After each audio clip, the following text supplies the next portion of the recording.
మంచిది. దేవుని వాక్యపు లోతుల్లోకి వెళ్దాం. అపోస్తులైన పౌలు వారు తిమోతిలకు రాసిన మొదటి పత్రిక 3వ అధ్యాయం 15వ వచనం. నేను మైక్లో చదువుతాను. నేను చదువుతూ ఉండగా నాతో కలిసి అందరూ కొంచెం పెద్దగా చెప్పడానికి ప్రయత్నం చేయండి. అయినను నేను ఆలస్యము చేసిన యెడల దేవుని మందిరములో అనగా జీవము గల దేవుని సంఘములో జనులు ఎలాగూ ప్రవర్తించవలెనో అది నీకు తెలియచేయవలెనని ఈ సంగతులను నీకు వ్రాయుచున్నాను.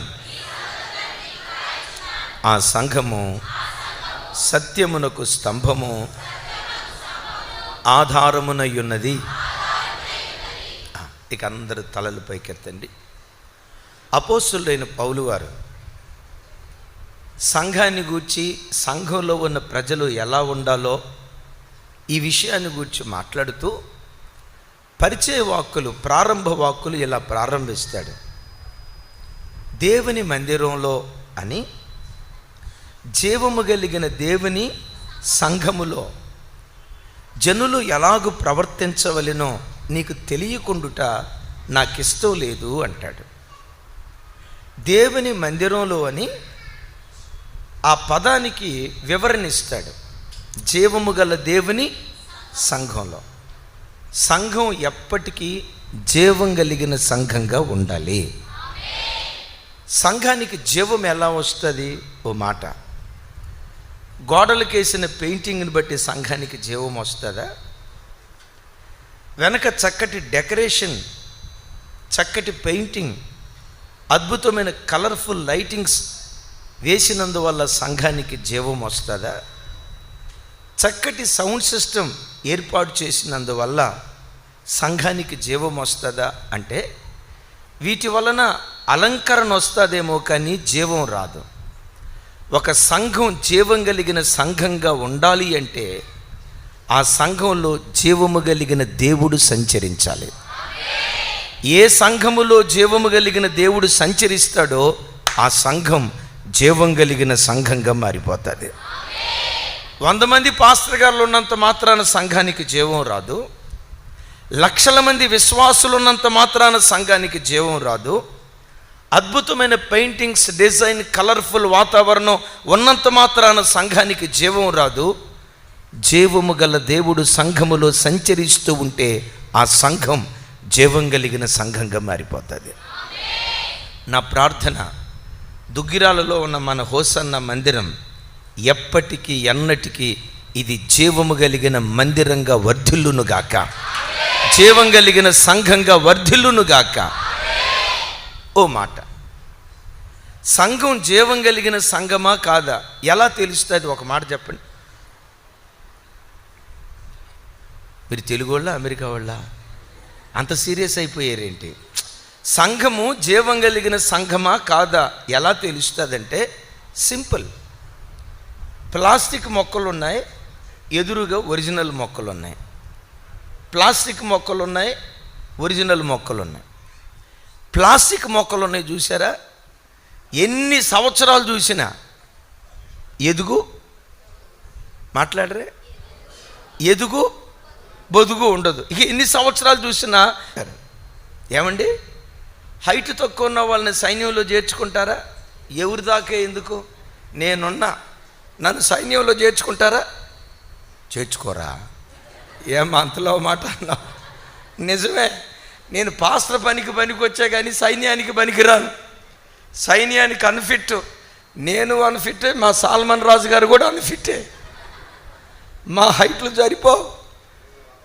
ఒకవేళ ఏదైనా అయితే కృపాదానం గారు, దేవదాసు గారు వాళ్ళు పనికి వస్తారు. అయితే ఏజ్ బారు. ఈ చిత్రం చూడండి.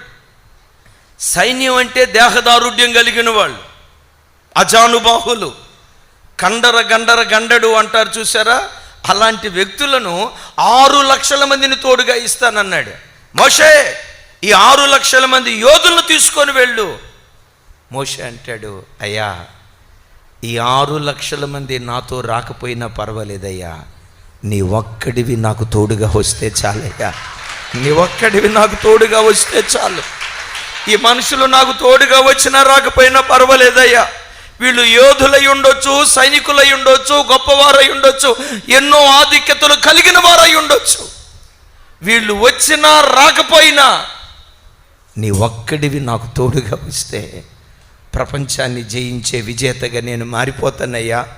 నీవు నాతో రావాలని దేవుడు ఒక్కడిని కోరుకున్నాడు మోషే. Praise the lord. నేను అప్పుడప్పుడు అనుకుంటా, మోషే స్థానంలో గనక మనలాంటోళ్ళు ఉంటే, మనతో దేవుడే గనక ఆ మాట అంటే మనం ఏమనేవాళ్ళో తెలుసా? నువ్వు ఒక్కడో రాకపోతే వచ్చిన నష్టమే ఉందిలేయ్యా, నీ కుర్చీ వేస్తా, ఎక్కడే కూర్చో, ఈ 6 లక్షల మంది తీసుకొని నేను వెళ్ళిపోతానని జనబలం, ధనబలం, కులబలం, రాజకీయ బలం చూసి, ఆ బలాలను చూసి మనం ఉప్పొంగుతాం.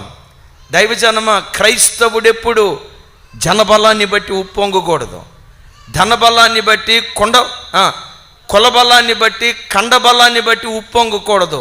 క్రైస్తవుడెప్పుడు దైవ బలాన్ని బట్టే ఉప్పొంగేవాడై ఉండాలి, దేవుని బలాన్ని బట్టే ఉప్పొంగేవాడై ఉండాలి. కూర్చున్నా లేచినా నీ ఉంటే నాకు చాలేసయ్యా, నీ సన్నిధి నాతో ఉంటే చాలేసయ్యా. ఈ బంధువులు ఈరోజు ఉండొచ్చు, రేపు వదిలేయచ్చు. ఈ స్నేహితులు ఈరోజు ఉండొచ్చు, రేపు వదిలేయచ్చు.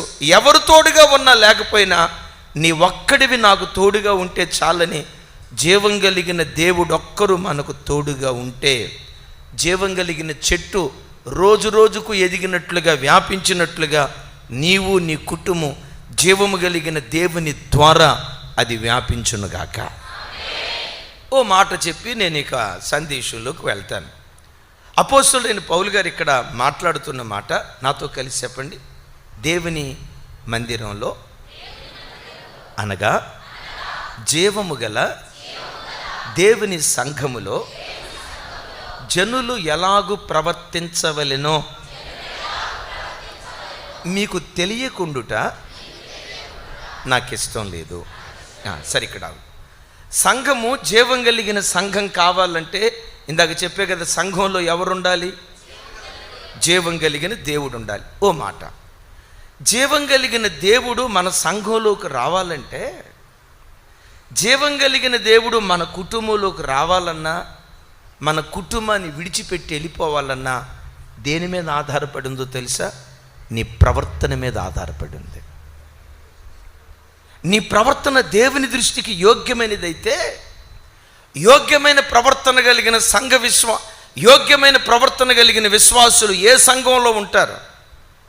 దేవుని మనసు గెలుచుకునే వ్యక్తిత్వం కలిగిన వ్యక్తులు ఏ ఇంటిలో ఉంటారో, యోగ్యమైన ప్రవర్తన కలిగిన వ్యక్తులు ఉన్న సంఘములోకి జీవము కలిగిన దేవుడు దిగొస్తాడు. అంటే దేవుడు మన మధ్యలోకి వచ్చేటట్లుగా చేసేదైనా మన ప్రవర్తనే, దేవుడు మనకు దూరం అయ్యేటట్లుగా చేసేదైనా, అంటే దేని మీద దేవుని యొక్క ఉనికి ఆధారపడి ఉంది? దేవుడు మన మధ్యలో సంచరించాలన్నా, సంఘాన్ని దేవుడు విడిచిపెట్టాలన్నా దేని మీద ఆధారపడి ఉందంటే మన ప్రవర్తన. అందుకనే మీరు ఎరుగుదురు కదా, దేవుని మందిరమునకు పోవునప్పుడు చూసారా, రోడ్డు దాటేటప్పుడు జాగ్రత్త అనలేదు దేవుడు, కాలేజీకి వెళ్ళినప్పుడు నీ ప్రవర్తన జాగ్రత్త అనలేదు. ఆయన అంటున్న మాట ఏంటంటే, దేవుని మందిరమునకు పోవునప్పుడు బిడ్లరా, మందిరంలో ఎలా ప్రవర్తించాలో మీకు తెలియకుండుట నాకు ఇష్టం లేదు అని అంటున్నాడంటే, బోధించే బోధకుడైన నేను కానీ, ఇక్కడున్న యవన సేవకులు కానీ, ఇటు ప్రక్కన కూర్చున్న యవన సేవకులు కానీ, నా జీవితం అండి, నా ఇష్టం అండి, నేను ఎలా బ్రతకాలనుకున్నానో అలా బ్రతుకుతానండి, పొర్రపాటు నా మాట అనకూడదు. సంఘానికి వచ్చే బిడ్డలు కూడా నా జీవితం అండి, నా ఇష్టం అండి, నేను ఎలా బ్రతకాలనుకున్నానో అలా బ్రతుకుతానండి అని ఏ బిడ్డ సంఘంలో ఆ మాట అనకూడదు. మనం అందరం అనాల్సిన మాట ఏంటో తెలుసా? నా ప్రవర్తన అంతటి మీద సార్వభౌమాధికారం అది దేవునిది మాత్రమే. నా ప్రవర్తన అంతటి మీద దేవుని అధికారాన్ని ఒప్పుకుంటున్నానని ప్రతి బిడ్డ దేవుని అధికారానికి లోబడి, ప్రభా నువ్వు ప్రవర్తించమన్నట్లుగా నేను ప్రవర్తిస్తాను, నీవు నడవమన్నట్లుగా సంఘంలో నేను నడుస్తానని మన ప్రవర్తన జాగ్రత్తగా కాచుకునేవారిగా దేవుని సన్నిధిలో బ్రతుకుదుముగాక. షిలోహు మందిరం ఉంది. ఏలీ కుమారుల కాలంలో దేవుని సన్నిధి, దేవుని ప్రభావం మందిరాన్ని విడిచిపెట్టి వెళ్ళిపోయింది. సమూయేలు కాలంలో అదే దేవుని ప్రభావం బహుబలంగా షిలోహు మందిరం మీదకి దిగొచ్చినట్లుగా లేఖనాలు చూస్తున్నాం. ఎందుకో చెప్పమంటారా? ఏలీ, ఫినెహాసు, హోఫ్నీల ప్రవర్తన సరైనది కాకపోవటాన్ని బట్టి దేవుడు వారిని విడిచిపెట్టి వెళ్ళిపోయాడు. యోగ్యమైన ప్రవర్తన కలిగిన సమూయేలు ఉండటాన్ని బట్టి గగనాన్ని చీల్చుకొని షిలోహు మందిరానికి దేవుడు దిగొచ్చాడు. మరలా మీకు చెప్తాను, దేవుడు రావాలన్నా మనల్ని విడిచిపెట్టి పోవాలన్నా చెప్పండి, దేని మీద ఆధారపడి ఉంది? చెప్పాలి. అంటే మన ప్రవర్తన ఎలా పడితే అలా ఉండకూడదు. లోకంలో ఒక సామెత ఉంది, కుడి ఎడమైతే పొరపాటు లేదండి, దేవుడు కూడా చూసి చూడనట్టు పోతాడా? ఈ పాస్టర్లు ఇంత స్ట్రిక్ట్గా చెప్తారు కానీ దేవుడు అంత స్ట్రిక్ట్ ఏం కాదు అంటారు కదా లోకం. కుడి ఎడమైతే పొరపాటు లేదు ఏమంటారు చెప్పండి ఒకసారి. నేను మిమ్మల్ని అడుగుతా, కుడి ఎడమైతే పొరపాటు ఉందా లేదా? ఉందో లేదో తెలియాలంటే ఎడంకాలు చెప్పు కుడికాలికి వేసుకొని, కుడికాలు చెప్పు ఎడంకాలికి వేసుకొని నడు. చక్కగా నువ్వు నడిస్తే కుడి ఎడమైతే పొరపాటు లేదో అని అప్పుడు అనొచ్చు. ఒకవేళ కుడి ఎడమైతే పొరపాటు లేదో అని అనే మాట నిజమైతే, రోడ్డు మీద వెళ్ళేటప్పుడు ఒక ట్రాఫిక్ రూల్ ఉంటుంది, రోడ్డుకి ఎడం వైపు వెళ్ళాలి, రోడ్డుకు ఎడం వైపు వెళ్ళాలి. నువ్వు ఎడం వైపు వెళ్ళకుండా కుడివైపు హైవే మీద కుడివైపు డ్రైవింగ్ చేసుకుంటా వెళ్తున్నావు, యాక్సిడెంట్ అయితే ఇన్సూరెన్స్ కూడా రాదు. ఎందుకో చెప్పమంటారా? ట్రాఫిక్ రూల్ ఏమైపోయాడు అంటే, దారెంబడి వెళ్ళేటప్పుడు ఒక రూల్ ఉంటుంది, స్కూల్కి వెళ్ళేటప్పుడు ఒక రూల్ ఉంటుంది, ఆఫీస్కి వెళ్ళేటప్పుడు ఒక రూల్ ఉంటుంది. నేను అంటాను, వాటికే అంత రూల్ ఉంటే జీవము కలిగిన దేవుని సంఘం ఇంకెంత క్రమశిక్షణతో కూడుకున్నదై ఉండాలో కదా.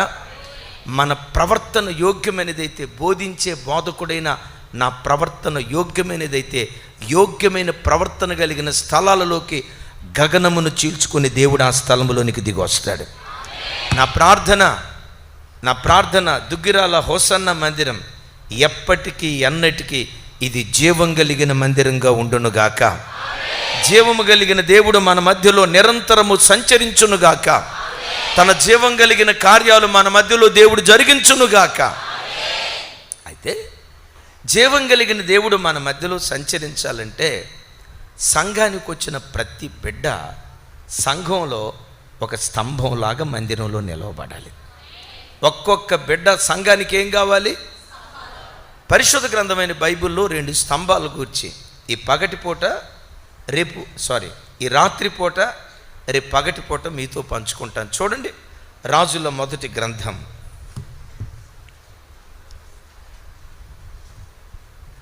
7వ అధ్యాయం 21వ వచనం. చదవండి అమ్మా.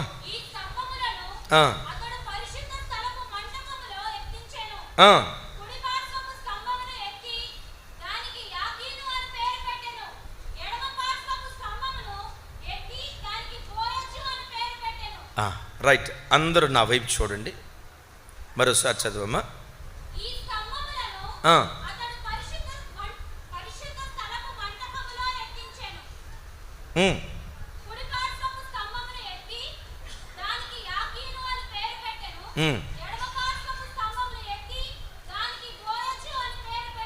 యేసయ్యకు మహిమ కలుగునుగాక. ఈ స్థలంలో సొలొమోను చాలా అద్భుతమైన మందిరాన్ని కట్టాడు. ఈ ప్రాంతంలో ఈ మందిరం చాలా చక్కగా ఉంది. ఇలాంటి మందిరాన్నే సొలొమోను కట్టాడు. కట్టిన తర్వాత ఆ మందిరం ఎదుట 2 స్తంభాలు నిలవబెట్టాడు. కుడివైపు ఉన్న స్తంభానికి యాకీను అని పేరు పెట్టాడు, ఎడమవైపున ఉన్న స్తంభానికి బోయాజు అని పేరు పెట్టాడు. ఎన్ని స్తంభాలు ఉన్నాయి ఆ మందిరంలో? చెప్పాలి. కుడిపార్శాన ఉన్న స్తంభానికి పెట్టిన పేరేంటి? ఎడమవైపున ఉన్న స్తంభానికి పెట్టిన పేరేంటి? నా ప్రార్థన, ఆ స్తంభానికి ఆ మందిరానికి 2 స్తంభాలు ఉన్నాయేమో. ఈ రాత్రి ఈ స్థలంలో కూర్చొని వాక్యం వింటున్న ప్రతి బిడ్డ ఈ సంఘానికి ఒక స్తంభంగా మారుదురుగాక. ఎన్ని వందల మంది ఈ రాత్రి వాక్యం వింటున్నారో, ఇన్ని వందల మంది దేవుడిచ్చిన ఈ దివ్యమైన పరిచర్యకు ఒక్కొక్క బిడ్డ ఒక్కొక్క స్తంభంగా మందిరంలో స్థిరపడే భాగ్యం దేవుడు అనుగ్రహించునుగాక. మంచిది. సొలొమోను కట్టిన మందిరానికి ఎన్ని స్తంభాలు ఉన్నాయని విన్నాం. కుడివైపున ఉన్న స్తంభానికి పెట్టబడిన పేరు యాకీను. యాకీను అనే పేరుకున్న అర్థం యెహోవా స్థిరపరుచును అని అర్థం. బోయాజు అనగా బలవంతుడు అని అర్థం. ఇంకోసారి చెప్తాను. యాకీను అనగా యెహోవా స్థిరపరుచును. బోయాజు అనగా దైవజనమ, ఒక వ్యక్తి బలవంతుడు కావాలంటే ముందు ఆ వ్యక్తి స్థిరపడాలి. ఎవరైతే దేవునిలో స్థిరపడతారో, స్థిరపడిన ప్రతి వాడు భవిష్యత్ కాలంలో బలవంతుడిగా మార్చబడతాడు. ఓ చిన్న మొక్కను నాటాం, నేలలో మొక్కను నాటాం. నాటిన మొక్కను అక్కడే స్థిరంగా ఉంచాం. అదేమైందో తెలుసా? ఆ మొక్క చెట్టు అయింది. ఆ చెట్టు మహావృక్షంగా మారిపోతుంది. ఒకే చోట దాన్ని స్థిరపరచకుండా అక్కడి నుంచి పెరికి, మొక్కగా ఉన్నప్పుడు పెరికి ఇంకో చోట నాటి, మరలా 1 రోజుల తర్వాత అక్కడి నుంచి పెరికి ఇంకో చోట నాటి, 1 రోజుల తర్వాత అక్కడి నుంచి పెరికి ఇంకో చోట నాటామనుకోండి, ఏమైపోద్దా మొక్క? ఏమైపోద్ది? ఎంత చక్కగా చెప్తున్నారో చూడండి. చచ్చిపోద్దంట. చచ్చిపోద్ది. ఎందుకు చచ్చిపోయింది అది? ఎందుకు చచ్చిపోయింది? బిడ్లరా, నీ ఆధ్యాత్మిక జీవితంలో ఎప్పటికీ నువ్వు బలహీనుడివి కాకూడదు, బలవంతుడివి కావాలి. ప్రతి విషయంలో నువ్వు బలవంతుడివి కావాలి. అయితే బలవంతుడివి కావాలంటే మొట్టమొదట యాకీను నువ్వు స్థిరపడాలి, దేవునిలో స్థిరపడాలి. ఎవరైతే స్థిరపడతారో, స్థిరపడిన ప్రతి వ్యక్తి భవిష్యత్తులో బలవంతుడిగా మార్చబడటానికి దేవుడు కృప చూపిస్తాడు. ఓ మాట, ఒక విశ్వాసి భక్తిలో తాను స్థిరపడాలంటే, పడిపోకుండా, జారిపోకుండా, లోకంలో కలిసిపోకుండా, కడవరకు క్రీస్తులో స్థిరపడాలంటే ఏం చేయాలి? 4 అనుభవాలు చెప్తాను. ఈ 4 అనుభవాలు ఏ వ్యక్తి అయితే పాటిస్తాడో ఆ వ్యక్తి తాను బ్రతుకుతున్న సంఘంలో ఒక యాకీనులాగా స్థిరపడటానికి దేవుడు కృప చూపించునుగాక. చెప్దాం ఆమేన్. సో ఒక వ్యక్తి స్థిరపడాలంటే ఏం చేయాలో మొట్టమొదటి మాట, కొలస్సీలకు రాసిన పత్రిక 1వ అధ్యాయం 27వ వచనం.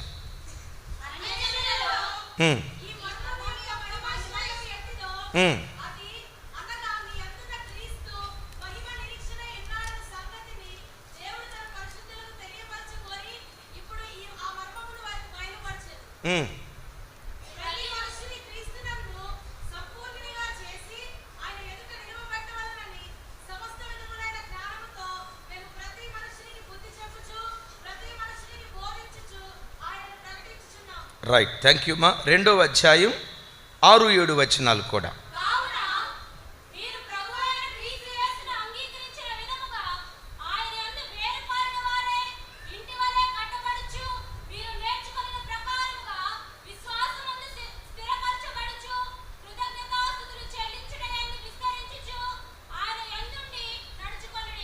రైట్, ఇంకొక వచనం కూడా 23వ వచనం.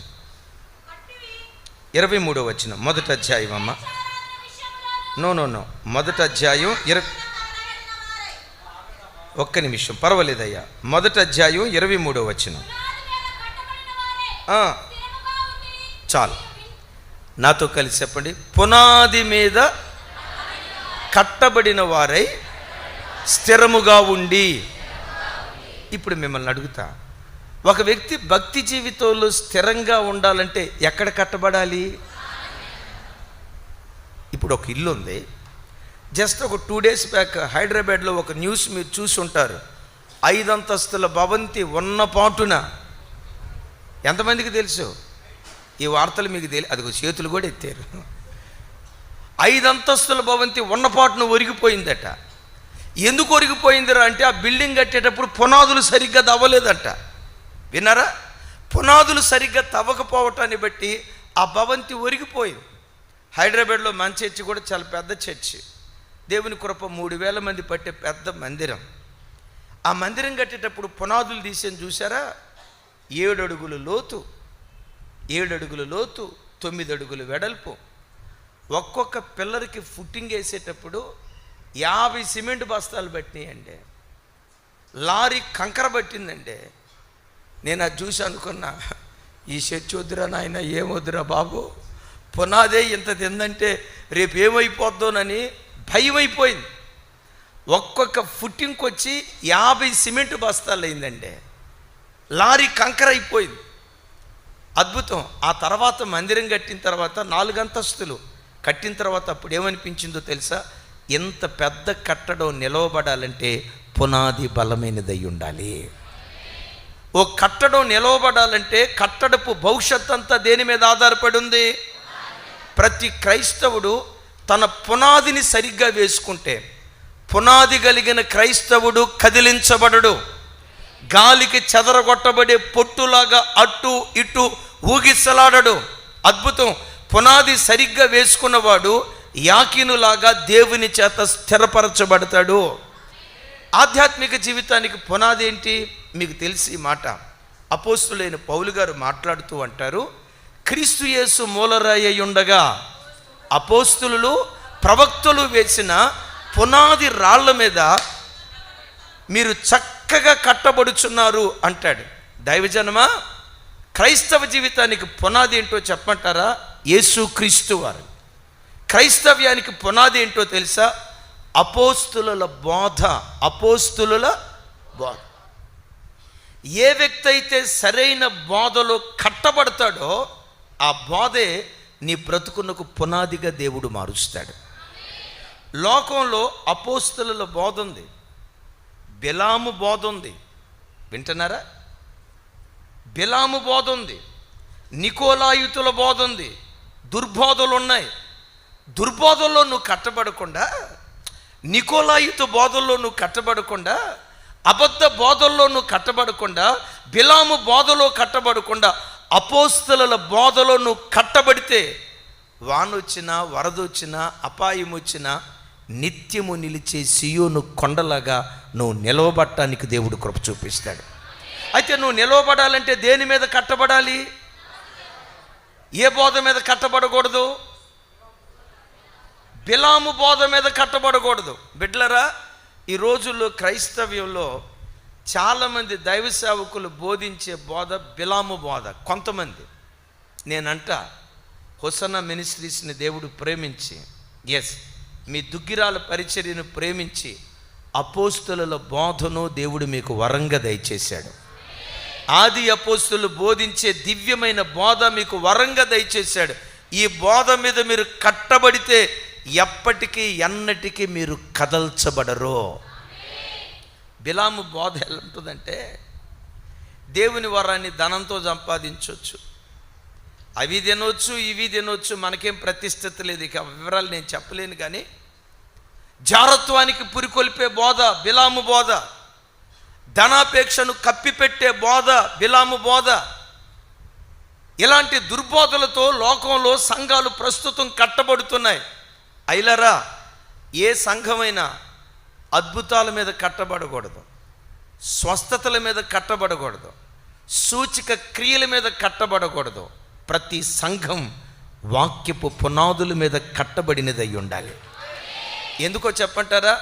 భూమి ఆకాశములు గతించిన దేవుని మాటలు అంటే దేవుని వాక్యం ఎన్నటికీ గతించదు. వాక్యపు పునాదుల మీద కట్టబడిన పరిచర్యలు కూడా ఎప్పటికీ ఎన్నటికీ గతించవు.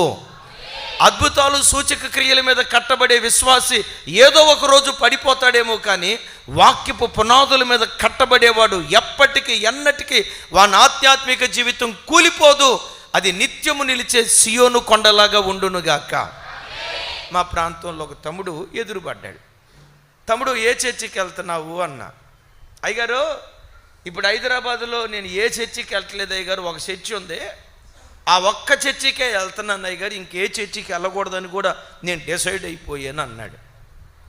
ఏంటయ్యా నువ్వు వెళ్ళే చర్చిలో ఉన్న ప్రత్యేకత అన్న. నా వైపు చూసి అన్నాడు, ఆ చర్చికి తప్ప హైదరాబాదులో ఏ చర్చికి వచ్చినా జేబులో ఉన్న డబ్బులు వదలగొట్టుకోవాల్సిందేనంటే, ఆ చర్చికి వెళ్తే మా జేబులో డబ్బులు ఎక్కువైపోతున్నాయండి, అందుకని ఆ చర్చికి వెళ్తున్నాను అన్నాడు. ఏమయ్యా నువ్వు చెప్పిన మాట నాకు అర్థం కాలేదన్న. ఆయన అంటాడు, 100 రూపాయల కాగితాలు 10 పెట్టుకొని వచ్చామనుకోండి మన చర్చిలకి, ప్రార్థన అంతా అయిపోయిన తర్వాత ఒక 100 రూపాయలు కానుకేసుకొని పోవాలా, 50 రూపాయలు కానుకేసుకొని పోవాలా. అంటే 100 రూపాయల కాగితాలు 10 తీసుకొని వస్తే వెళ్ళేటప్పుడు ఒక కాగితం ఏమైపోయింది అంటే 9 కాగితాలతోనే వెళ్తున్నా. నేను ఇప్పుడు వెళ్తున్న చర్చిలో ఉన్న మహాత్యం ఏంటో తెలుసా? ఆ పాస్టర్ గారు చెప్తాడు, మీరందరూ లేచి నిలబడండి, మీ జేబులో ఉన్న డబ్బుల కొరకు నేను ప్రార్థన చేస్తా. నేను ప్రార్థన చేస్తూ ఉండగా మీ జేబులో ఉన్న కాగితాలు పెరుగుతూ ఉంటాయి. ఆమెనా? ఎవరా మనిషి? ఆమెనా? మీ జేబులో ఉన్న కాగితాలు పెరుగుతూ ఉంటాయి. ఇదిగో మీరు వేసుకొని వచ్చిన బంగారు గొలుసు ఉంది కదా, చూసుకోండి ఎంత పొడుగుందో చూసుకోండి. నేను ప్రార్థన చేస్తూ ఉంటుండగా మీరు విశ్వసించాలే కానీ మీ బంగారపు గొలుసు పొడువు. మీరందరూ ఎట్ట చూస్తున్నారంటే అది ఎక్కడో నాకు కూడా చెప్పండి అయ్యగారు. నేను అక్కడికి పోతున్నాను అయ్యగారు. ఆ పాస్టర్ గారు ప్రార్థన చేస్తే చూడండి 100 రూపాయల కాగితాలు 10 పెట్టుకున్నారు అనుకోండి. ఈ పాస్టర్ గారు ప్రార్థన చేస్తేనట 100 రూపాయల కాగితాలు 10, 15 అవుతున్నాయి అంట, కొంతమందికి 12 అవుతున్నాయి అంట, ఇంకొకరికి 14 అవుతున్నాయి అంట, పెరుగుతున్నాయి అంట. ఓ మాట నిజంగా పెరిగినాయే అనుకోండి, ఒక మాట మిమ్మల్ని అడుగుతాను, నిజంగా పెరిగినాయే అనుకోండి, ఒక 4 కాగితాలు ఎక్స్ట్రా పెరిగినాయి అనుకోండి, ఆ 4 కాగితాలు ఎక్కడి నుంచి వచ్చినట్టు? ఇప్పుడు reserve bank of India already కొన్ని నోట్లు ప్రింట్ చేసింది కదా, ఆ నోట్లోనే ఒక నోటు వచ్చి ఉండాలి, 4 నోట్లు వచ్చి ఉండాలి. అంటే 4 నోట్లు ఎక్కడి నుంచో వచ్చినాయి అంటే ఎవరో బీరువాలో ఈ దేవుడు తీసి మనోడి జేబులో పెట్టి ఉండాలి. అప్పుడు దేవుడు దొంగోడు కదా? దేవుడు దొంగోడైనట్టు కదా? ఎవరో కాగితాలు లాగి మన జేబులో పెట్టాడంటే దేవుడు నీతి కలిగినోడు అందామా, దొంగోడు అందామా? మీకు ఆ పదం రాట్లా, దొంగోడు అంటానికి. మన దేవుడు నీతి కలిగిన న్యాయాధిపతి, లంచం పుచ్చుకునేవాడు కాదు. సరే, ఎవరి జేబులోనో తీయలేదు. ఒకవేళ దేవుడే పరలోకంలో చెప్పండి అమ్మా, ఒకవేళ ప్రింట్ చేసి దేవుడు పంపించాడు అనుకోండి, అప్పుడు దేవుడు దొంగ నోట్లు ముద్రించినోడు అవుతాడు కదా. దేవుడు ఇట్లా చేస్తాడా? ఈ పిచ్చి జనం చూడండి, ఆడికెళ్తే అద్భుతం జరుగుతుందట, ఈడకెళ్తే అద్భుతం జరుగుతుందట, ఆడికెళ్తే స్వస్థత జరుగుతుందట, వీళ్ళకెళ్తే మహత్కార్యం జరుగుతుందటని సూచిక క్రియల వైపు, మహత్కార్యాల వైపు జనులు పరిగెత్తుతున్నారు. సంఘమా, మనం ఎప్పుడు అపోస్తుల బోధ వైపు మనం పరిగెత్తే వారిగా ఉందుముగాక. ఆ బోధలో నువ్వు కట్టబడితే, దేవుని వాక్యపు పునాదుల మీద నువ్వు కట్టబడితే, వానొచ్చినా, వరదొచ్చినా, తుఫానే వచ్చినా నిత్యము నిలిచే సియోను కొండలాగా నిలవబడటానికి దేవుడు కృప చూపిస్తాడు. యేసయ్య అంటారు కదా, ఈ నా మాటలు విని, అందరూ చెప్పాలి, ఈ నా మాటలు విని వాటి చొప్పున చేయు ప్రతి వాడు బండ మీద పునాది వేసుకొని బండ మీద తన ఇంటిని కట్టుకున్న. చాలాసార్లు బిడ్డలరా, దేవుని వాక్యం మనం వింటాం కానీ నాతో సహా దేవుని వాక్యం వింటాం కానీ వినినంత స్థాయిలో మనం బ్రతకపోవటాన్ని బట్టే, వాక్యపు పునాదుల మీద కట్టబడకపోవటాన్ని బట్టే మన భక్తి జీవితంలో చంచలత్వం. నా బోధ బాగుండొచ్చు, బోధకు తగిన బ్రతుకు లేకపోవటాన్ని బట్టి, నువ్వు వినే బోధ మంచిదై ఉండొచ్చు, వింటున్న బోధకు తగినట్లుగా బ్రతకపోవటాన్ని బట్టి, వాక్యపు పునాదుల మీద కట్టబడకపోవటాన్ని బట్టి మన భక్తిలో చంచలత్వం. నిజంగా వాక్యపు పునాదుల మీద మనం ఎంతవరకు కట్టబడుతున్నామో ఒక్క మాట మిమ్మల్ని అడుగుతా.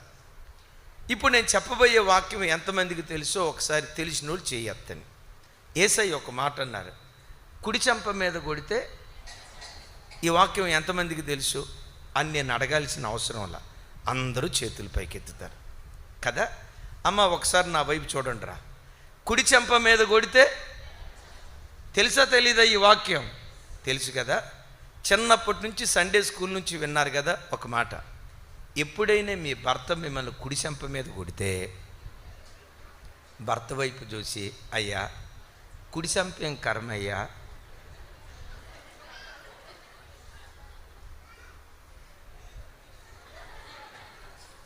ఎడం చెంప మీద కూడా కొట్టండి అయ్యా అని రెండో చెంప చూపించిన పుణ్యాత్మురాలు ఎవరైనా ఉంటే చెయ్యి పైకెత్తండి. ఇప్పుడే పూలదండేసి ఫోటో తీసి రేపు పేపర్లో వేపిస్తా, ఖర్చు అంతా నాదే. ఒక మాట, ఎవరైనా ఒక్కళ్ళు ఉన్నారా? కుడి చెంప మీద కొడితే ఎడం చెంప చూపించాలి. తల్లి విన్నవరా లేదురా మాట? ఎప్పుడైనా ఒకసారి చూపించారా? ఒక్కసారి చూసారా? ఒకవేళ ఎప్పుడైనా చెయ్యి ఎత్తితే మీ డైలాగ్ చెప్పమంటారా? మనోడి చెయ్యి పైకెత్తితే కొట్టి చూద్దాం, మీ డైలాగ్ కొట్టి చూద్దాం. రెచ్చగొడతారు కొంతమంది, రెచ్చగొడతారు. ఆడు కూల్ పర్సన్ అయినా లేనిపోయిన బీపీ తీసుకొస్తారు, కొట్టి చూద్దాం అంటారు. ఆడు పెటామని కొడతాడు.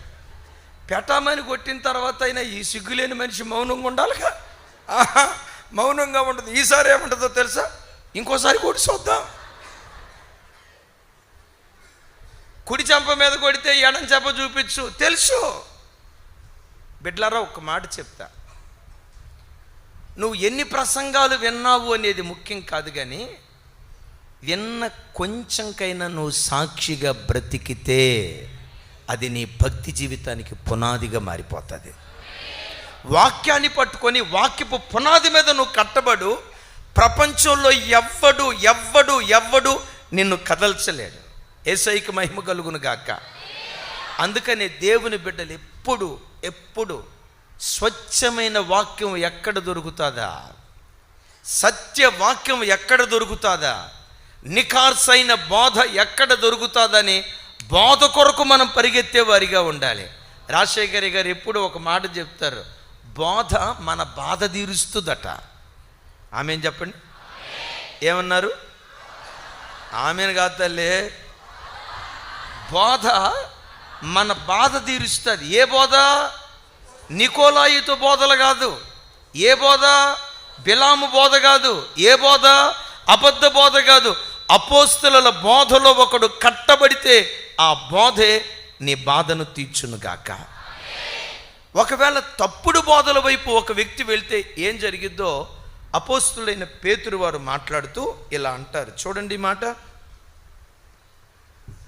పేతురు 2వ పత్రిక 3వ అధ్యాయం 17వ వచనం.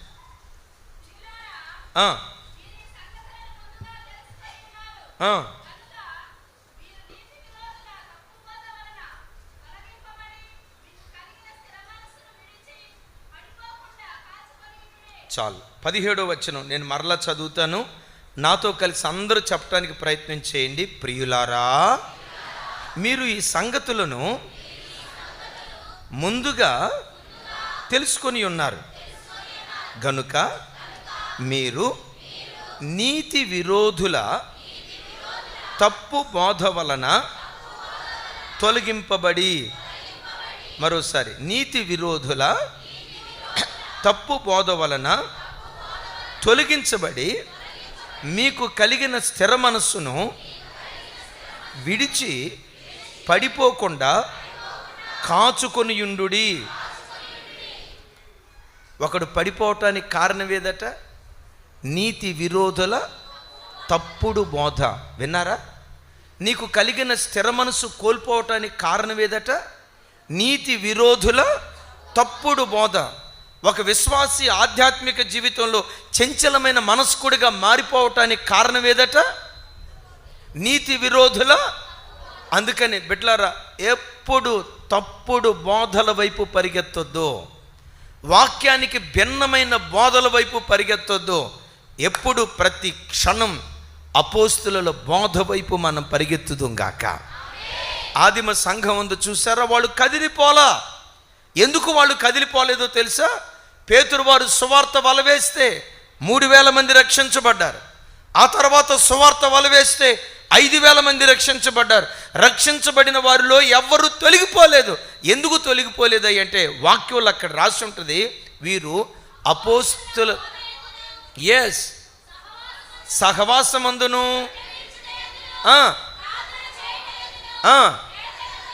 చప్పట్లు కొడుతూ దేవునికి స్తోత్రాలు చెప్దాం. ఎడతెగకుండా దేనిలో ఉన్నారు? అపోస్తుల చెప్పాలి అపోస్తుల. మీతో మాట చెప్తాను. నేను హైదరాబాద్లో ఇంజనీరింగ్ చదివే రోజుల్లో దైవజనులు డేవిడ్ రాజయ్య గారి దగ్గరికి నేను వెళ్ళేవాడిని. వెళ్తున్న పరంపరలో ఒక యవనస్తుడు, అక్కడ కొత్తగా వచ్చిన యవనస్తుడు నాకు పరిచయం అయ్యాడు. నేను కొంచెం యాక్టివ్గా ఉండటం చూసి, బ్రదర్ మీ ఇంటికి వస్తాను, మీరు ఉండే రూమ్ ఎక్కడో చెప్పండి అన్నారు. నా దగ్గరికి వచ్చాడు. నాతో మాట్లాడుతా అసలు ఆదివారపు ఆరాధన వాక్యానుసారం కాదు, శనివారపు ఆరాధనే వాక్యానుసారం అని లేనిపోయిన మాటలు చెప్పడం ప్రారంభించాడు. ఏవేవో రెఫరెన్స్లు చూపించబోతున్నాడు. నేను ఆపా. ఏమన్నా తెలుసా? Brother, get out from here. ఒక్క నిమిషం కూడా ఇక్కడ ఉండొద్దు. Get out from here. ఎందుకు బ్రదర్ అలా అంటున్నారు? నేనేమన్నాను తెలుసా? నేను వినే బోధ ఎట్టిదో నాకు తెలుసు. నేను వినే బోధ, నేను నాటబడిన బోధ, దైవ సేవకులు నన్ను పెంచే బోధ, అపోస్తుల బోధలో నేను పెరుగుతూ ఉన్నాను. సత్తువ కలిగిన సంఘములో, సారవంతమైన బోధలో, పచ్చిక బయల్లో నేను పెరుగుతూ ఉన్నాను. ఇలాంటి శ్రేష్టమైన వాక్యం దేవుడు నాకు అనుగ్రహించిన తర్వాత దుర్బోధ ఒక్క క్షణం కూడా నేను వినను. నేను వెంటనే అన్న మాట ఏంటో తెలుసా? మొకవాటం లేకుండా గెట్ అవుట్ ఫ్రమ్ హియర్ అన్న. నేను నమ్ముతున్నా, దేవుడు మనల్ని ప్రేమించి మనకు అనుగ్రహించిన బోధ అపోస్తుల బోధ. ప్రతి ఆదివారం పచ్చిక బయలులో దేవుడు మనల్ని పరుండబెడుతూ ఉన్నాడు. ఈ బోధ వింటూ, ఈ బోధలో మనం పెరిగితే ఎన్నటికీ ఎప్పటికీ మనం త్రుట్టిల్లము. ఈ బోధే మన ఆధ్యాత్మిక జీవితానికి పునాదిగా మారునుగాక. చప్పలు కొడుతూ దేవునికి స్తోత్రాలు చెప్దాం. రైట్. ఒకడు యాకీనులాగా దేవుని మందిరంలో స్తంభంలాగా స్థిరపడాలి అంటే పునాది వలన స్థిరపడతాడు. దేని వలన? మనకేది పునాది? అపోస్తుల బోధే మనకు పునాది. రైట్. రెండవది, ఒక వ్యక్తి భక్తిలో స్థిరపడాలంటే ఏం చేయాలి? చూడండి ఆ మాట. సామెతల గ్రంథం 25వ అధ్యాయం 3-4 వచనాలు నేను చదువుతాను. థ్యాంక్ యూ తల్లి. 25వ అధ్యాయం 4-5 వచనాలు నాతో కలిసి. వెండిలోని మస్టు, అందరూ చెప్పాలి, వెండిలోని మస్టు తీసివేసిన యొడల పొట్టము వేయువాడు పాత్ర ఒకటి సిద్ధపరచును. రాజుల ఎదుట నుండి దుస్తులను తొలగించిన యొడల అతని సింహాసనము నీతి వలన స్థిరపరచబడును. చివరి మాట 5వ వచనం నాతో కలిసి ఇంకొకసారి. రాజు ఎదుట నుండి దుస్తులను తొలగించిన యొడల అతని సింహాసనము నీతి వలన. ఎవరి సింహాసనం? రాజు సింహాసనం. దేని వలన స్థిరపరచబడుతుందట? ఒకటి పునాది వలన స్థిరపరచబడుతుంది, రెండవది నీతి వలన స్థిరపడుతుంది. ఎవరి సింహాసనం? రాజు సింహాసనం నీతి వలన స్థిరపరచబడుతుంది. ఇప్పుడు మీరు అనొచ్చు, అయ్యా ఇది రాజుల గూర్చి కదయ్యా, మనం రాజులం కాదు కదా, మనం రాణులం కాదు కదా అని అంటారా? ఓ మాట చెప్పంటారా? నిన్ను మించిన రాజు భూమి మీద ఇంకొకరు ఎవరూ లేరు. నేనెట్లా రాజునయ్యా అంటారా? అపోస్తులైన పేతురు వారు మాట్లాడుతూ అంటారు కదా, చీకటిలో నుండి ఆశ్చర్యకరమైన వెలుగులోనికి రాజులైన యాజక సమూహముగా మనం ఎవరిమి? ఒకవైపు రాజులం, ఇంకొక వైపున. ఆ మధ్య ఒక ఆయన నా దగ్గరకు వచ్చి అడిగాడు, కొంతమంది పాస్టర్ గారికి కులపిచ్చి ఎక్కువ ఉంటుంది, వీడు మనోడేనా కాదా, నా వైపు చూడాలి. పాస్టర్ గారికి ఏం కర్మ, విశ్వాసులు కూడా టన్నులు టన్నులు ఉంటుంది. మామూలు రోజుల్లో మా కులం లేదంటారు. పిఏ స్వామి గారు ఎప్పుడు ఒక మాట అంటారు, కుక్క బుద్ధి మొక్క దగ్గర, క్రైస్తవుడి బుద్ధి కళ్యాణం దగ్గర బయటపడిద్దంట. నేను తెలుగులోనే చెప్పే ఈ మాట. ఏం చెప్పాను చెప్పండి? కుక్క బుద్ధి మొక్క దగ్గర, క్రైస్తవుడి బుద్ధి అంటే దాని అర్థం ఏంటి?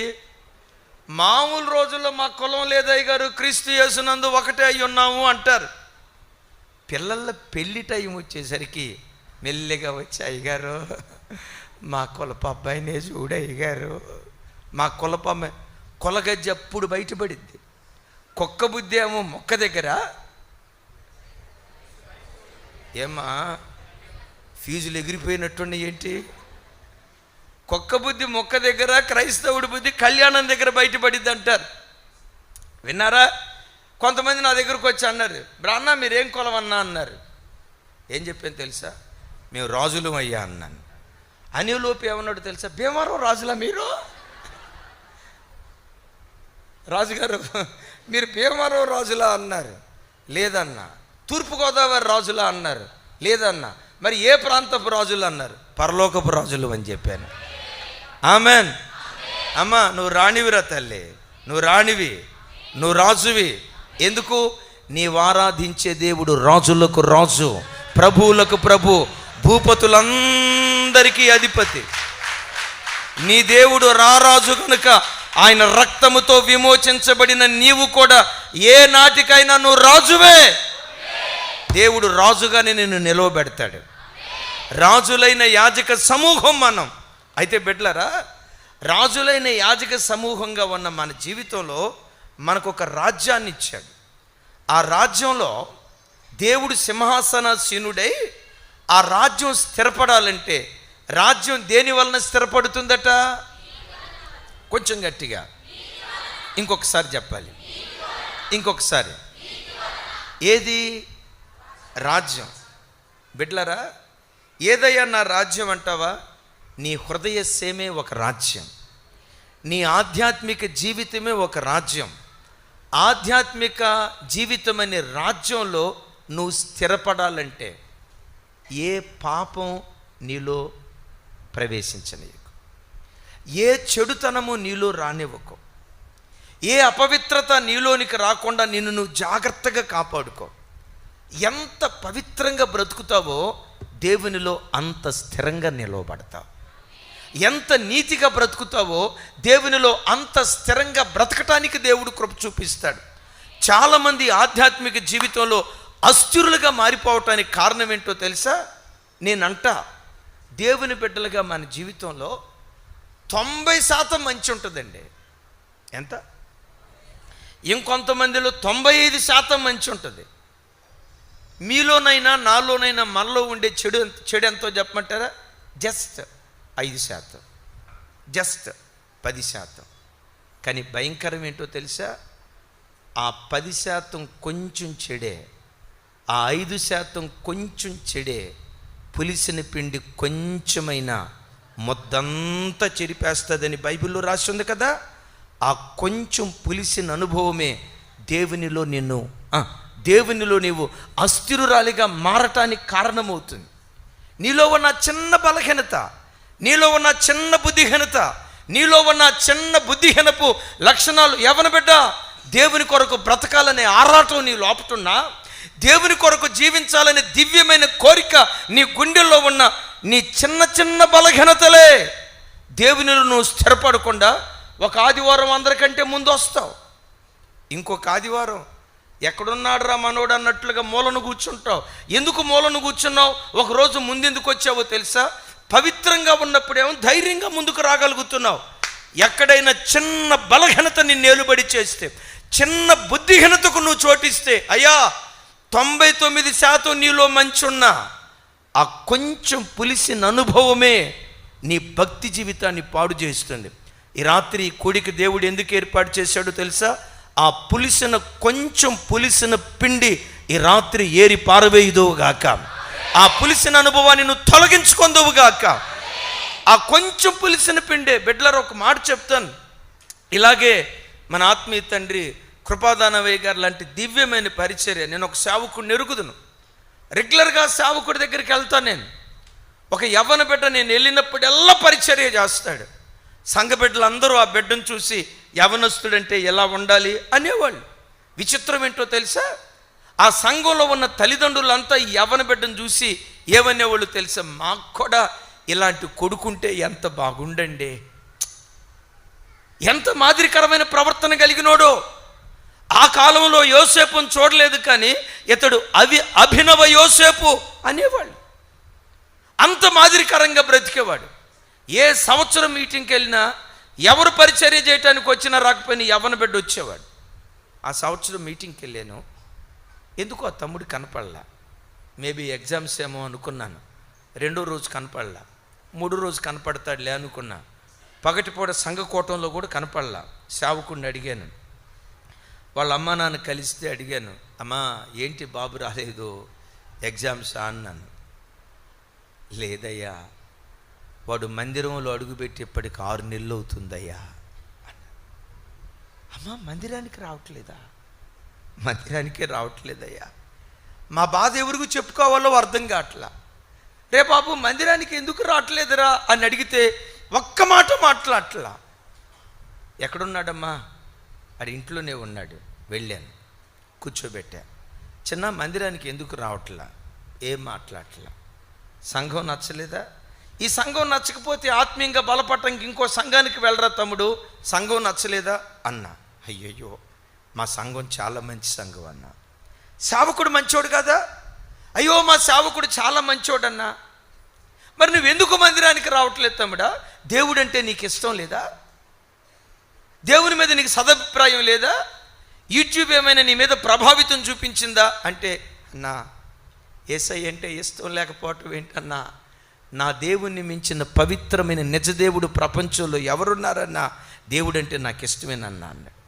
అరే దేవుడంటే ఇష్టం అంటున్నావు, పాస్టర్ గారు అంటే ఇష్టం అంటున్నావు, సంఘం అన్నా ఇష్టం అంటున్నావు, ఇవన్నీ ఇష్టమైనా నువ్వెందుకు మందిరానికి రాలేకపోతున్నావు? 15 గంటల తర్వాత ప్రారంభించాడు. అన్న ఇంజనీరింగ్ థర్డ్ ఇయర్ చదివేటప్పుడు కంబైన్ స్టడీకి నేను నా స్నేహితులతో కలిసి కంబైన్ స్టడీ చేస్తున్నా. ఒక అన్యుడు నా దగ్గరకు వచ్చి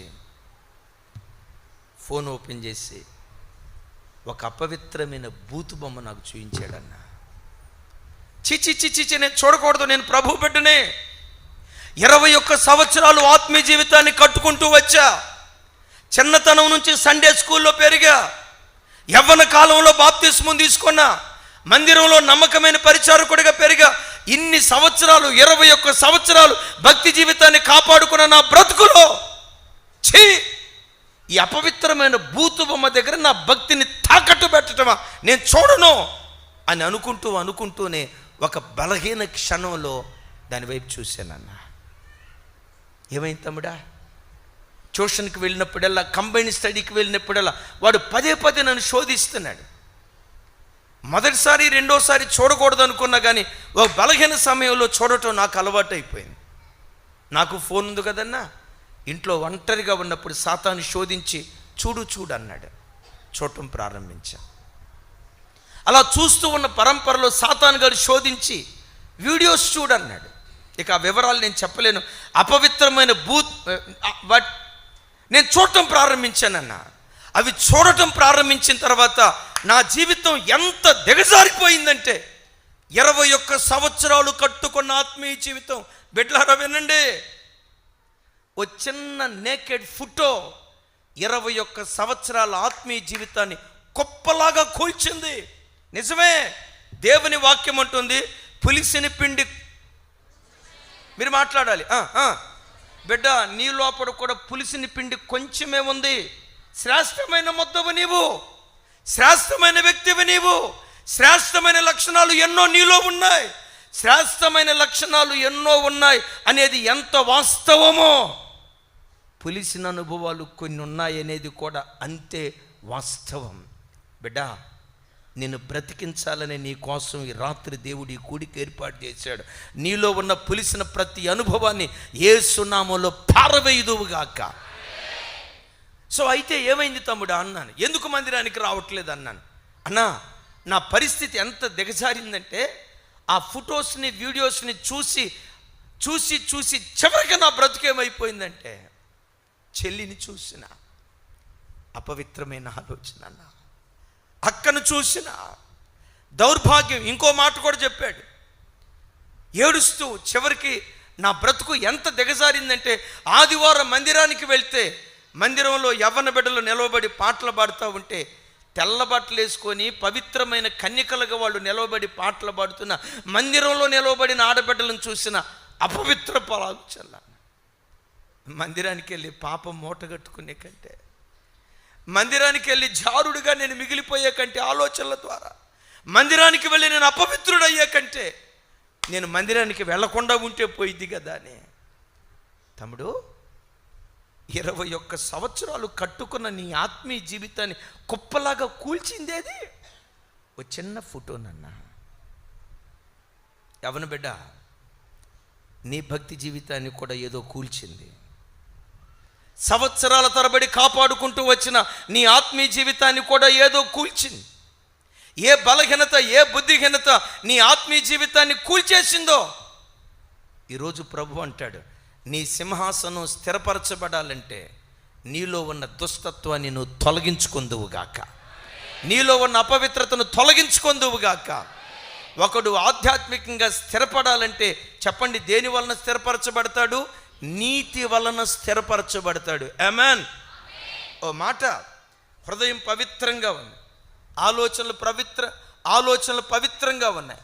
హృదయము, ఆలోచనలు, క్రియలు పవిత్రంగా ఉన్నప్పుడు ధైర్యంగా మోకరిస్తావు, ధైర్యంగా బైబిల్ పట్టుకుంటావు. ఎక్కడైనా చిన్న మాలిన్యం ఏర్పడితే, నా వైపు చూడండి ఒకసారి. ఎవరో చెప్పారు, సిస్టరు జబర్దస్త్ షో ఎంత బాగుంటుందో తెలుసా? ఏం నవ్వుకుంటున్నారు, మీకెడ తెలిసింది? అది ఉంటారు కదా. కార్తీక దీపం ఎంత బాగుంటుందో తెలుసా? గొప్పిడంత మనసు, అమ్మా గొప్పిడంత మనసు ఎంత బాగుంటుందో తెలుసా అని ఎవరో పదే పదే చెప్తాన్ని బట్టి ఆ రాత్రి పండుకునేటప్పుడు సరే చూద్దామలే, ఏముందిలే అని చూద్దామని అట్లా ఓపెన్ చేసావు. 1/2 నిమిషం చూద్దాం అనుకున్నావు, అర్ధగంట అయిపోయింది. అర్ధగంట అనుకున్నది 30 గంట అయిపోయింది. చూసేనే అని అనుకుంటా నిద్రలోకి వెళ్ళిపోయావు. అది చూసిన తర్వాత ఎప్పుడు 4ంటికి లేచి ప్రార్థన చేసుకునే నీవు, 5ంటికి లేచి ప్రార్థన చేసే నీవు, అది చూసిన రాత్రి తెల్లారిన తర్వాత లేచి మోకరించి ప్రార్థన చేయగలుగుతావా? మీరు చేసేటట్టే ఉన్నారు, ఒక్కళ్ళు సరిగా మాట్లాడాలి. చేయగలుగుతారా? మనస్సాక్షి అంగీకరించదు. బిడ్డ, దుష్టత్వం కొంచెం ఉన్నా ధైర్యంగా దేవుని దగ్గరికి రాలేవయ్యా. అపవిత్రత హృదయములో ఉంటే ధైర్యంగా దేవుని సన్నిధికి రాలేం. అందుకని భక్తుడు అంటాడు కదా, నీతి వలన. ఓ మాట, సొలొమోను తన రాజ్యం స్థిరపడటానికి కారణం ఏంటో ఓ మాట మీకు జ్ఞాపకం చేస్తాను. తన దగ్గర ఉన్నటువంటి దుస్తులను ఎలా సంహరించాడో వాటి వివరాలు నేను చెప్పలేను, కానీ జస్ట్ రెఫరెన్స్ ఇస్తాను. రాజుల మొదటి గ్రంథం 2వ అధ్యాయం 46వ వచనం నేను చదువుతాను. నాతో కలిసి అందరి మాటలు చెప్పడానికి ప్రయత్నం చేయండి. రాజు యెహోయాదా కుమారుడైన బెనాయాకు సెలవీయగా అతడు బయలుదేరి వారి మీద పడి వానిని చంపెను. ఈ ప్రకారము రాజ్యము సొలొమోను వశమున స్థిరపడెను. సింహాసనం ఎదుట నుండి దుస్తులను తొలగించకపోతే రాజు సింహాసనం స్థిరపడదు అని మనం విన్నాం కదా. సొలొమోను సింహాసనం ఇక్కడ స్థిరపడిందట. ఎందుకో చెప్పంటారా? ఆ రాజ్యంలో ఉన్న 3 దుస్తులను ఏరిపారేశాడు. ఒక దుష్టుడు అదోనియా, మరొక దుష్టుడు యోవాబు, ఇంకొక దుష్టుడు షిమి. చెప్పండి. ముగ్గురు మరిచిపోయారు. ఇంకోసారి చెప్తాను. మొదటి దుష్టుడు అదోనియా, రెండవ దుష్టుడు యోవాబు, మూడవ దుష్టుడు షిమి. ఈ ముగ్గురు దుష్టులను ఎప్పుడైతే ఏరిపారేశాడో ఆయన రాజ్యం స్థిరపడిపోయింది. బిడ్డలారా, అదోనియా అపవిత్రతకు గుర్తు. దావీదు వృద్ధాప్యంలో ఉన్న ఉపపత్నిని తన భార్యగా చేసుకోవటానికి ఇక నేను ఆ వివరాలు నేను చెప్పలేను. అదోనియా దేని గుర్తు అంటే అపవిత్రతకు, యవ్వన ఇచ్చకు గుర్తు. ఒకసారి చూడండి, నీ జీవితంలో ఆధ్యాత్మిక జీవితంలో నువ్వు స్థిరపడాలంటే నీలో చెలరేగుతున్న ప్రతి యవ్వన ఇచ్చ యేసు నామములో నువ్వు సిలువ వేయుదువుగాక. ప్రతి అపవిత్రపు కోరికను యేసు నామములో సిలువ వేయుదువుగాక. ఎవరిని చంపాలి మొదట మనం? అదోనియా దేని గుర్తు అని చెప్పాను. రెండవది యోవాబు కపటంగా అబ్నేరుని ఏం చేశాడో తెలుసా? ప్రైజ్లాడయ్యా అబ్నేరు అంటానే ఉన్నాడు, కత్తి తీసుకొని వేసేసాడు.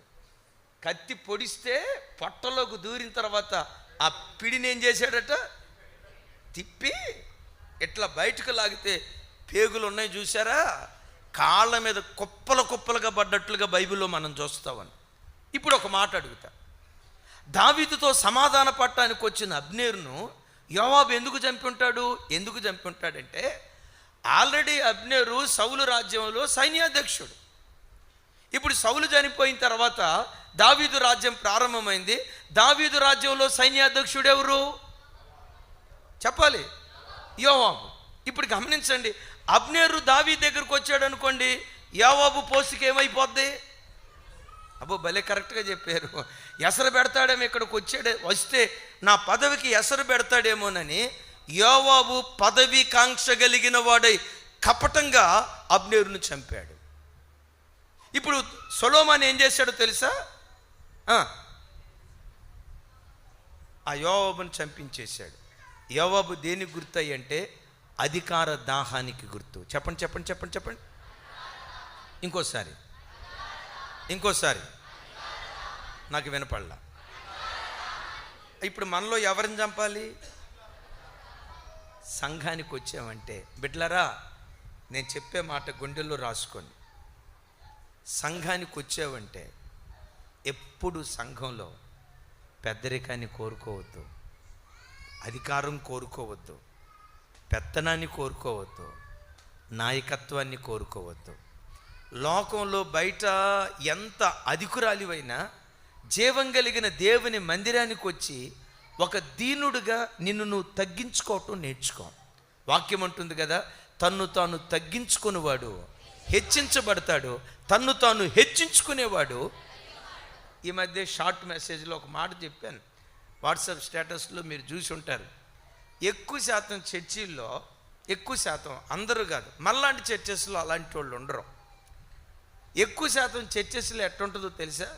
చర్చికి వచ్చే ప్రతి వాళ్ళు ఎక్కువ శాతం నేను పెత్తనం కోరాలి, నేను పెద్దగా ఉండాలి, చివరికి పాస్టర్ గారిని కూడా నేనే నడిపించాలి, సంఘం అంతా నా చేతిలో ఉండాలి, రిమోట్ కంట్రోల్ నా చేతిలో ఉండాలి, నేను సిట్టు స్టాండ్ అంటే సంఘానికి వచ్చే వాళ్ళు ఎక్కువ శాతం పెత్తనాన్ని కోరుకుంటారు.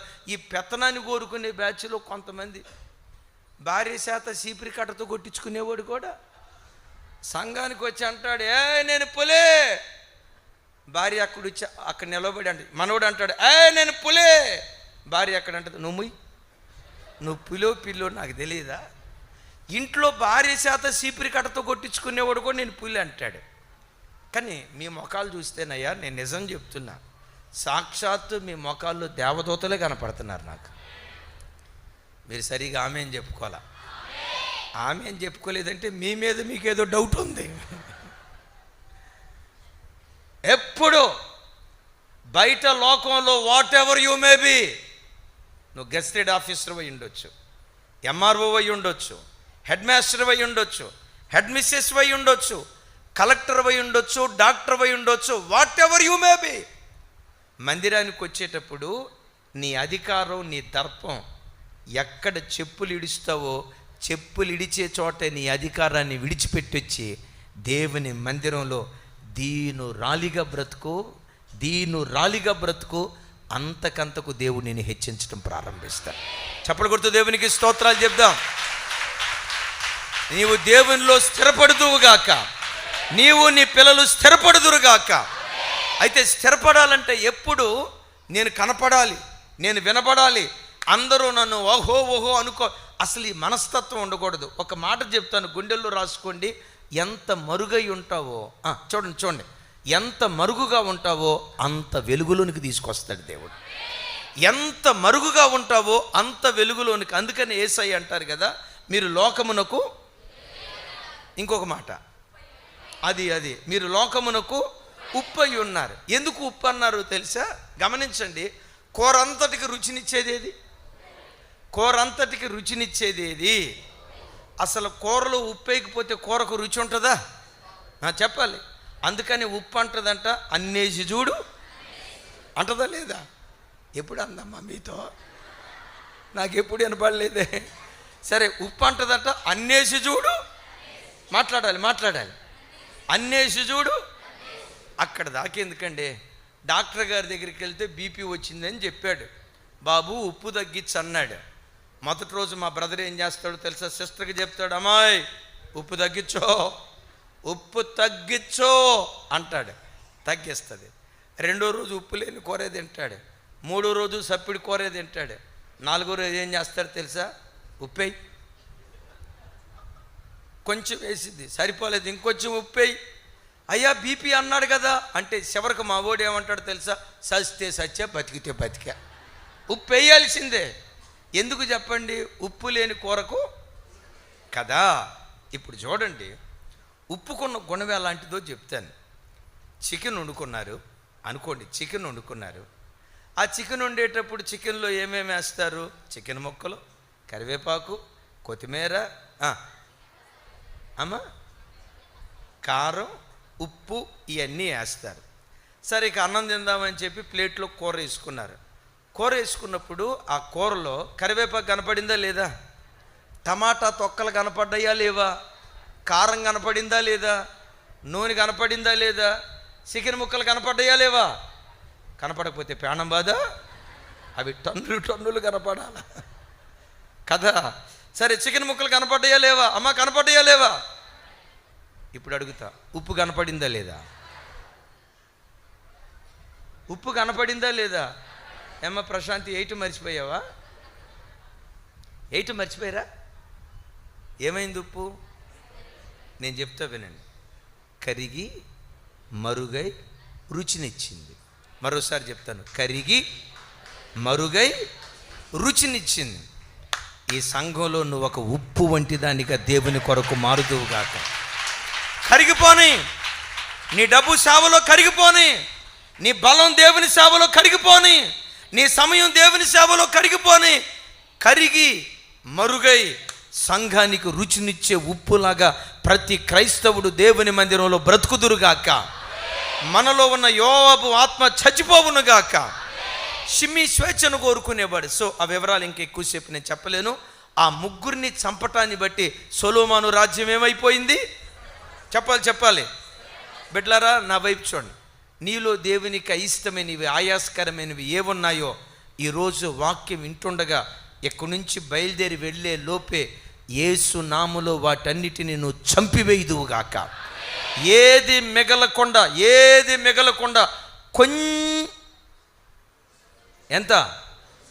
కొంచెం కూడా మిగలకుండా సమూల నిర్మూలన చేసి నీతి వలన భక్తిలో నువ్వు స్థిరపడి యాకీను అనే స్తంభంలాగా మందిరంలో నువ్వు బ్రతుకుదువుగాక.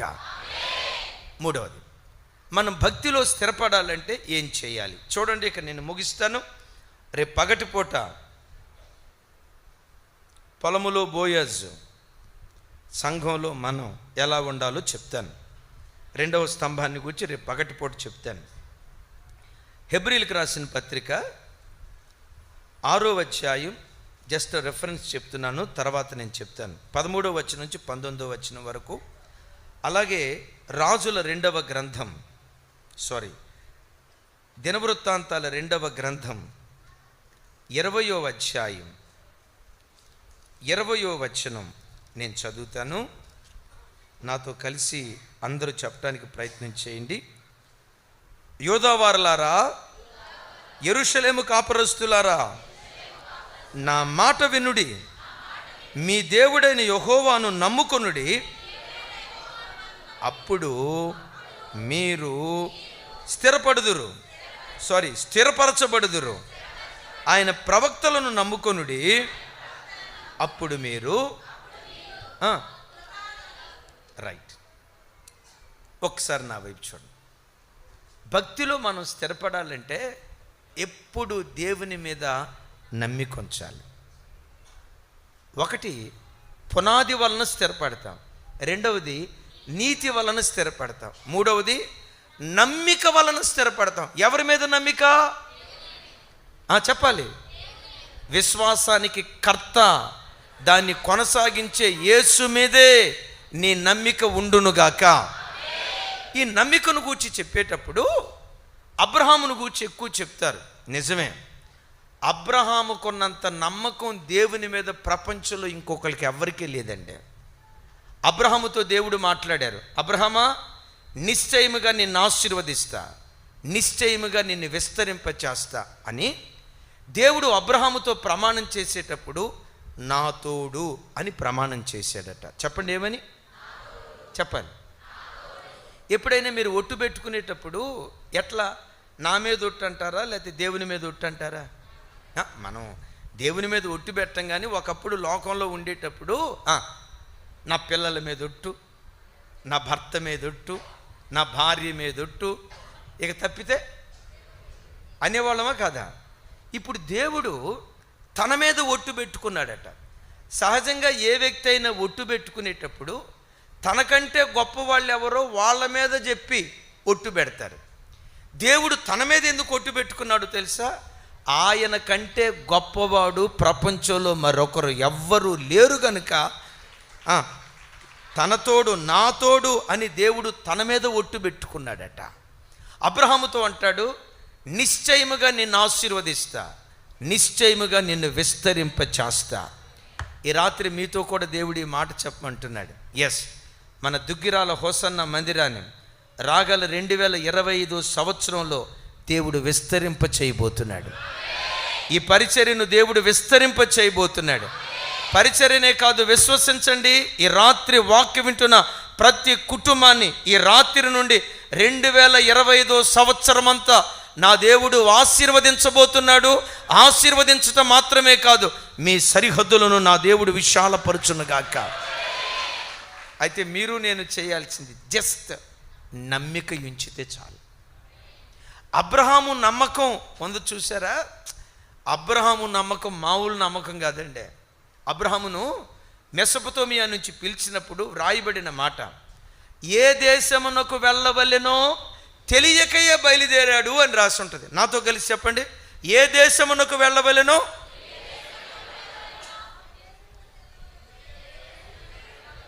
ఇంకోసారి చెప్పండి, ఏ దేశమునకు వెళ్ళవలెనో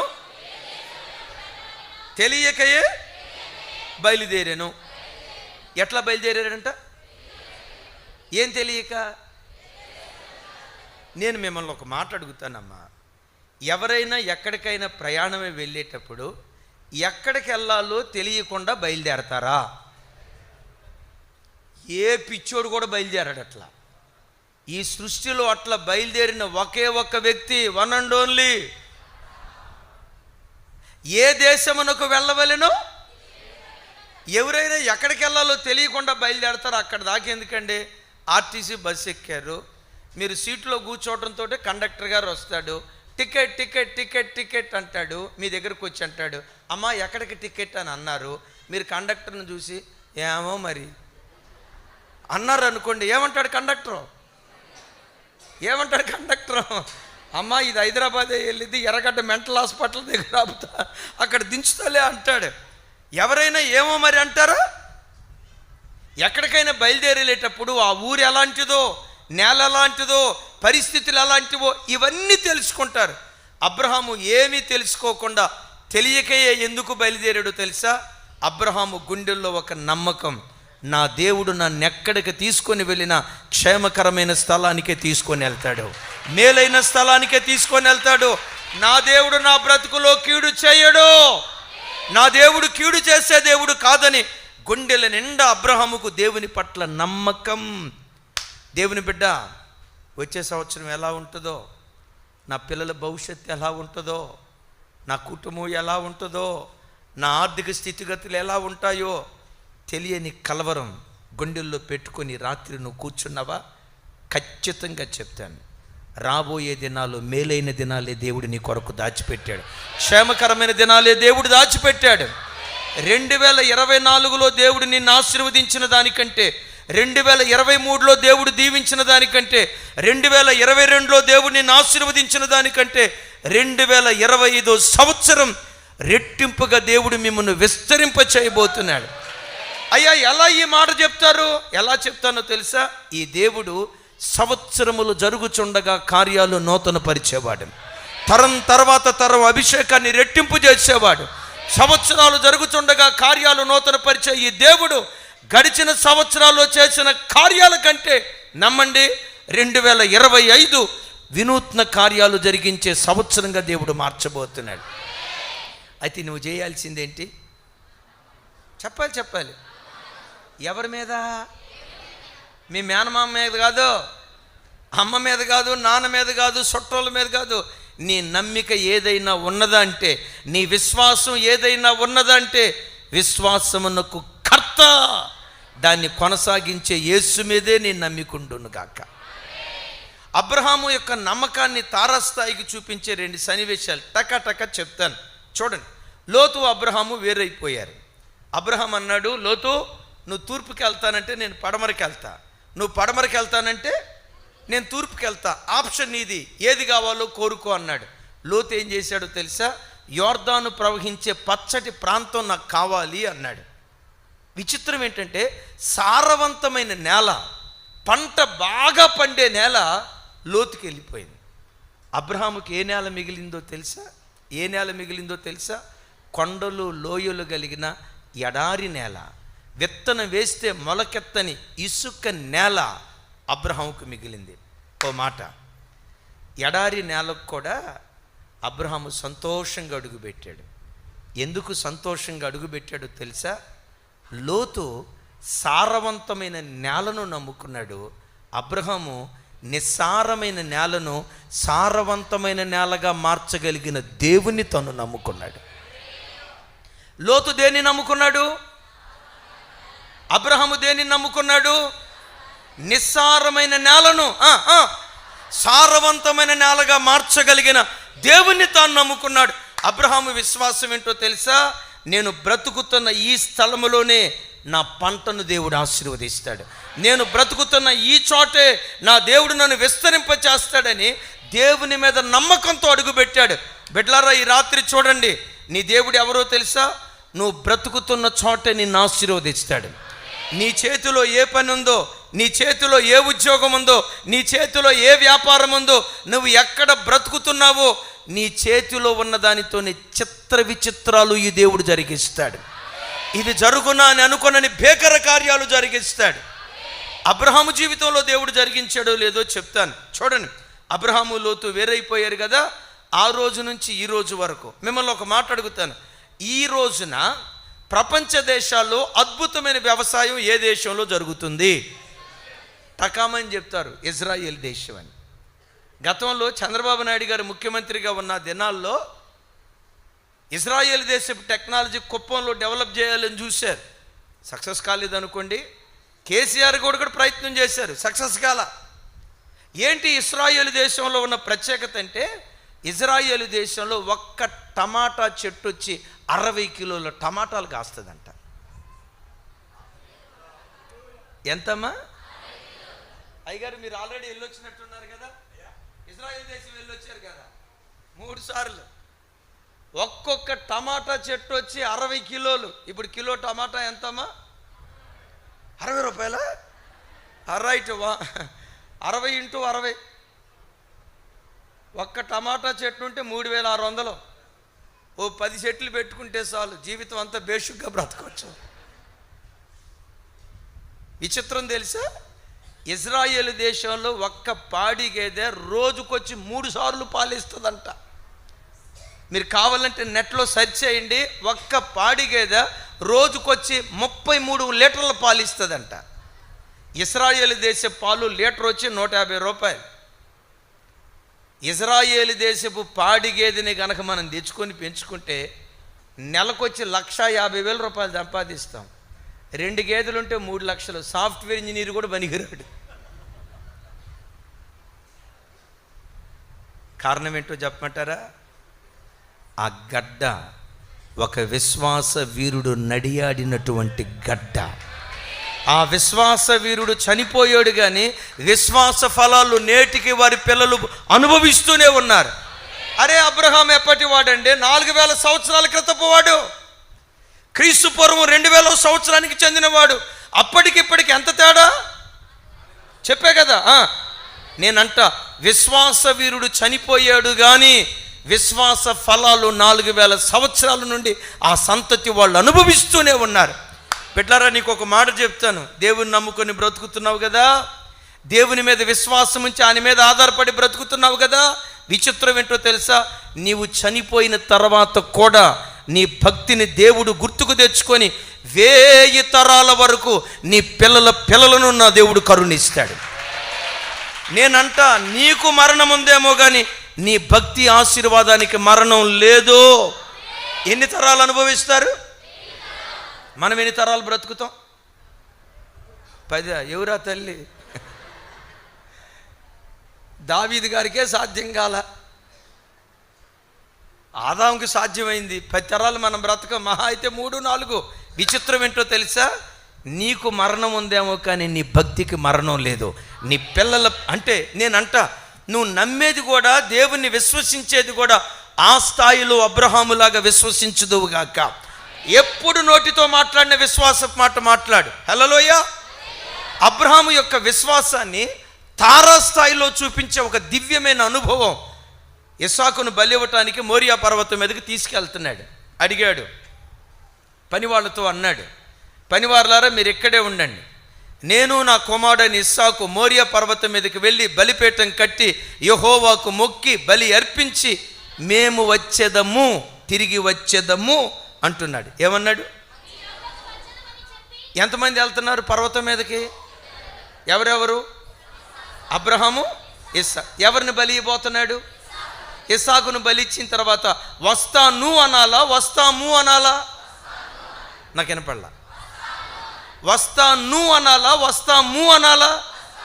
వస్తాను అనాలి. కానీ ఏమంటాడు?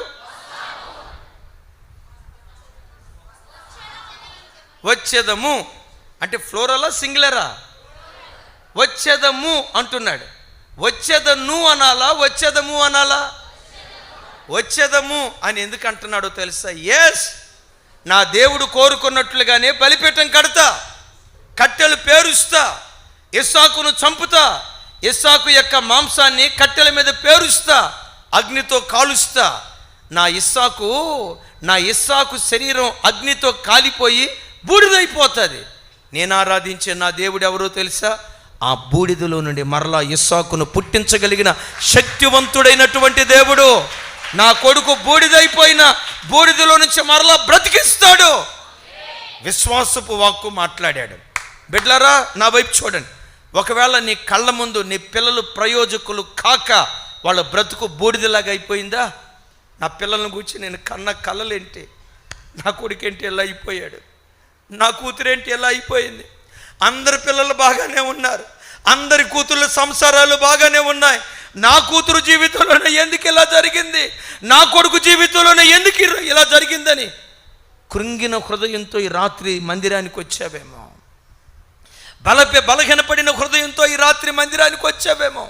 నిజమే, వాళ్ళ బ్రతుకులు ఈరోజు బూడిదలాగే కనపడుతున్నాయేమో. అయితే వీళ్ళ బ్రతుకు బూడిదైపోయింది అని అనకుండా ఈరోజు బూడిదగా కనపడుతున్న ఆ బూడిదలో నుంచి పునరుద్ధానపు శక్తిని నా దేవుడు పుట్టిస్తాడు. ఈ గాఢాంధకారపు చీకటిని మధ్యాహ్న కాల తేజస్సుగా నా దేవుడు మారుస్తాడని పదే నోటితో విశ్వాసపు వాక్కులు మాట్లాడు. నీవన్నట్టే దేవుడు జరిగిస్తాడు. నేనంట శరీరం కృషించిపోయినా నీలో ఉన్న విశ్వాసం కృషించిపోకూడదు. రోజు రోజుకు అది బలాభివృద్ధి పొందుకొనుగాక. చప్పలు కొడుతూ దేవునికి స్తోత్రాలు చెప్దాం.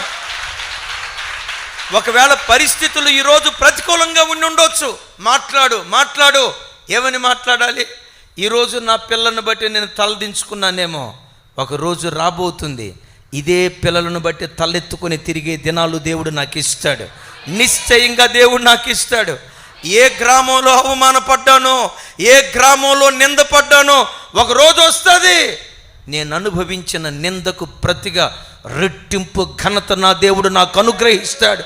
అవమానం పొందిన చోటే, ఎగతాళి చేయబడిన చోటే, వెలివేయబడిన చోటే నా బ్రతుకును నా దేవుడు వేడుకగా మారుస్తాడు. విశ్వాసపు వాక్కు మాట్లాడు. ఈ నిరీక్షణ నీ ఆత్మకు లంగరుగా ఉండి అటు ఇటు కొట్టుకొని పోకుండా నిత్యము నిలిచే సియోను కొండలాగా నువ్వు దేవునిలో నిలవబట్టడానికి దేవుడు కృప చూపించునుగాక.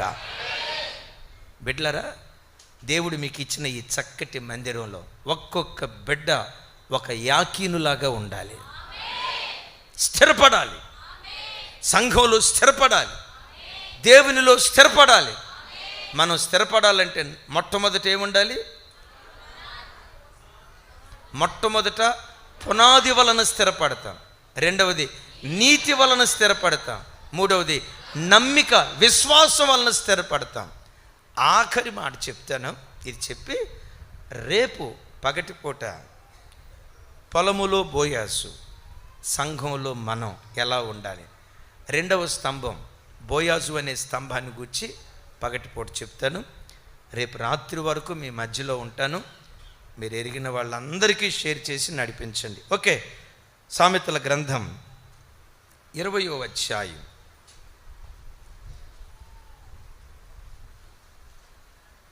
28వ వచనం.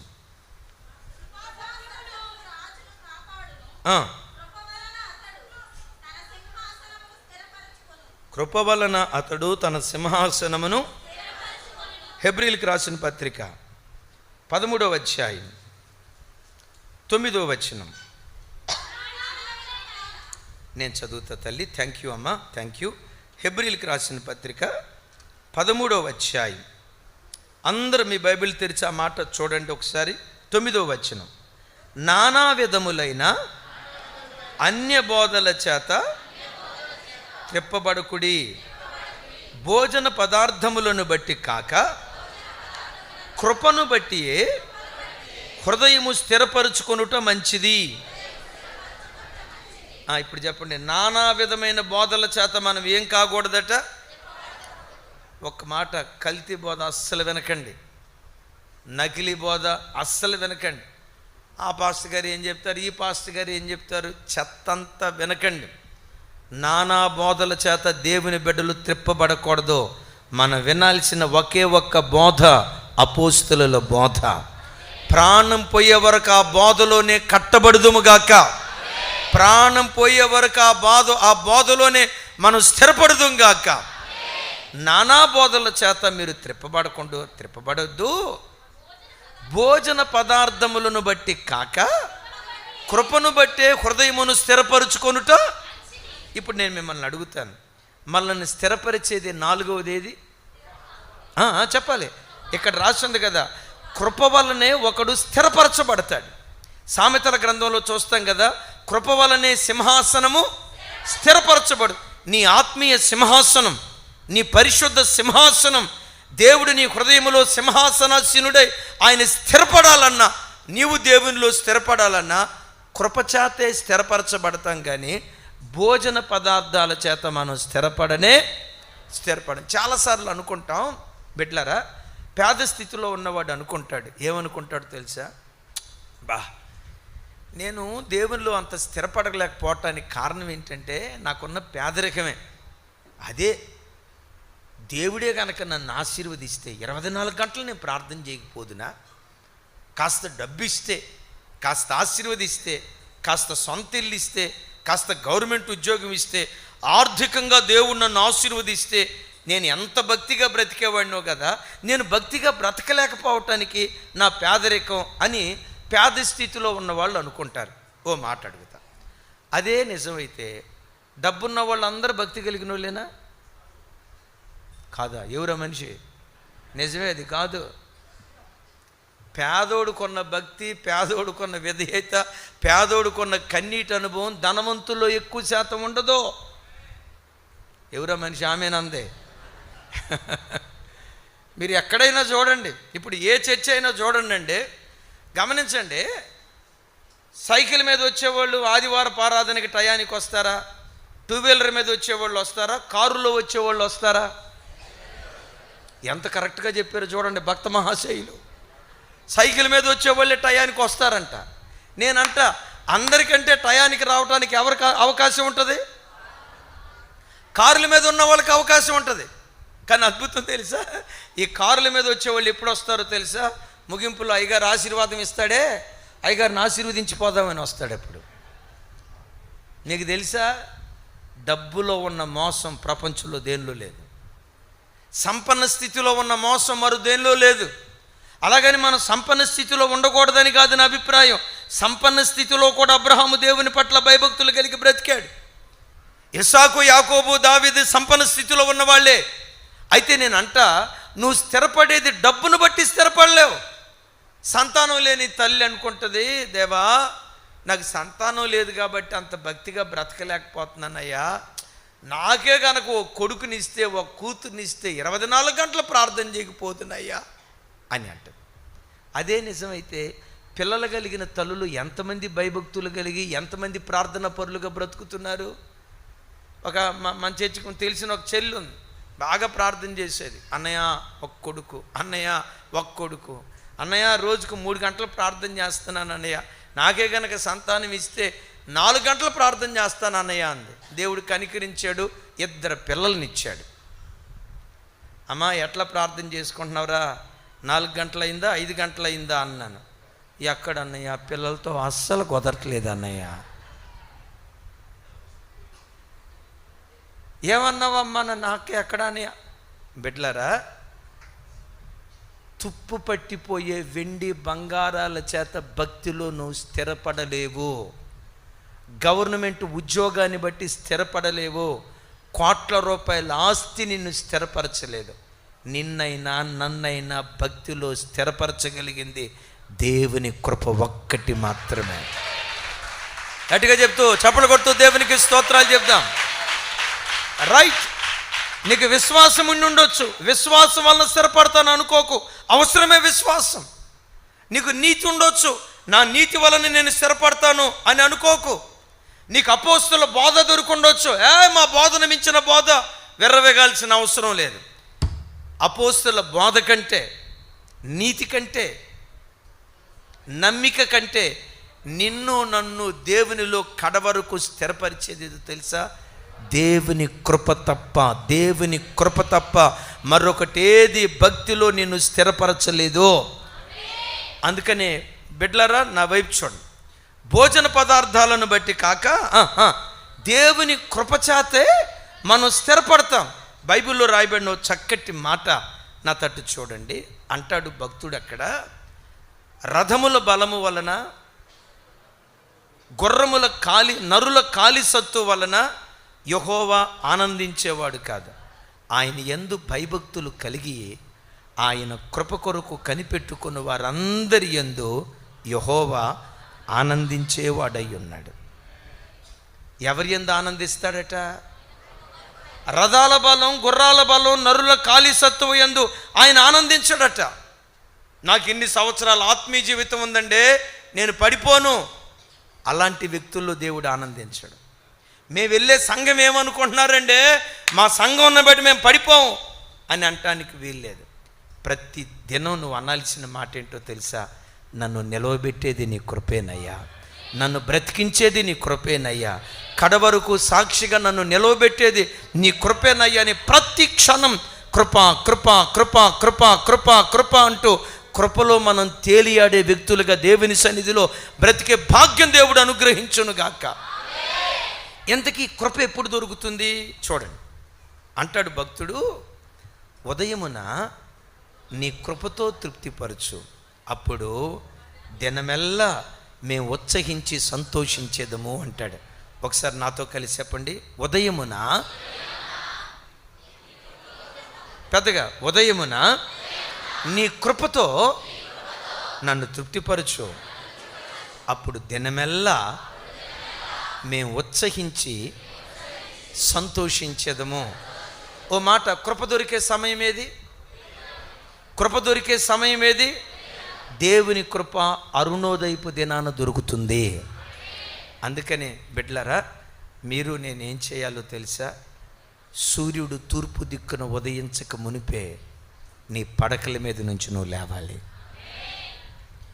రేడియోలో నుండి సుప్రభాత శబ్దం వినబడక మునిపే, మసీదులోంచి నమాజ్ శబ్దం వినబడక మునిపే నీ పడకల మీద నుంచి లేచి మోకరించి, దేవా, ఈ దినమంతా నేను జారిపోకుండా, ఈ దినమంతా నేను పడిపోకుండా, మాటలో తప్పిపోకుండా, హృదయపు ఆలోచనలో తప్పిపోకుండా, ఎక్కడ నా పాదములు జారిపోకుండా నీ కృపతో నన్ను బలపరిచయ్యా, నీ కృపతో నన్ను బలపరిచయ్యని ఎన్ని సంవత్సరాల ఆత్మీయ అనుభవం ఉన్నా ప్రతి క్షణం దేవుని కృప మీద మనం ఆధారపడేవారిగా ఉండాలి.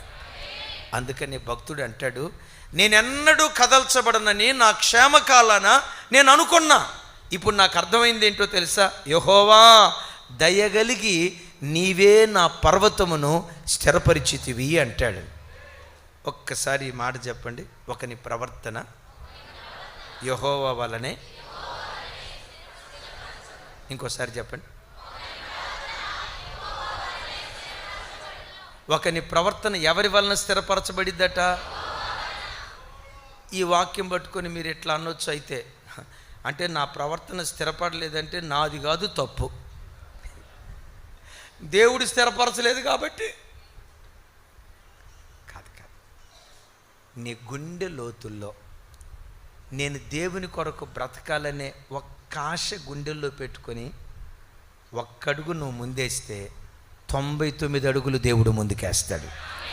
ఒక్కడుగు ముందుకేసి, ప్రభువా నీ కొరకు నేను బ్రతకాలనుకున్న చంచలమైన జీవితం నాకు వద్దయ్యా, కొంత సాతాను కొంత దేవుడు, ఎలాంటి ద్విమనస్సు నాకు వద్దయ్యా, కడవరకు నీవు నాకు ఇచ్చిన మందిరంలో యాకీనులాగా బలమైన స్తంభంగా నేను స్థిరపడాలయ్యా, నన్ను స్థిరపరచు అనే ఓ చిన్న ఆశతో దేవుని సన్నిధిలో నువ్వు ప్రార్థన చేస్తే, మరలా చెప్తున్నాను, రెనాల్డ్ బోంకే గారు అంటారు, నువ్వు దేవుని కొరకు ఒక్క అడుగు వేస్తే 99 అడుగులు దేవుడు వేస్తాడట.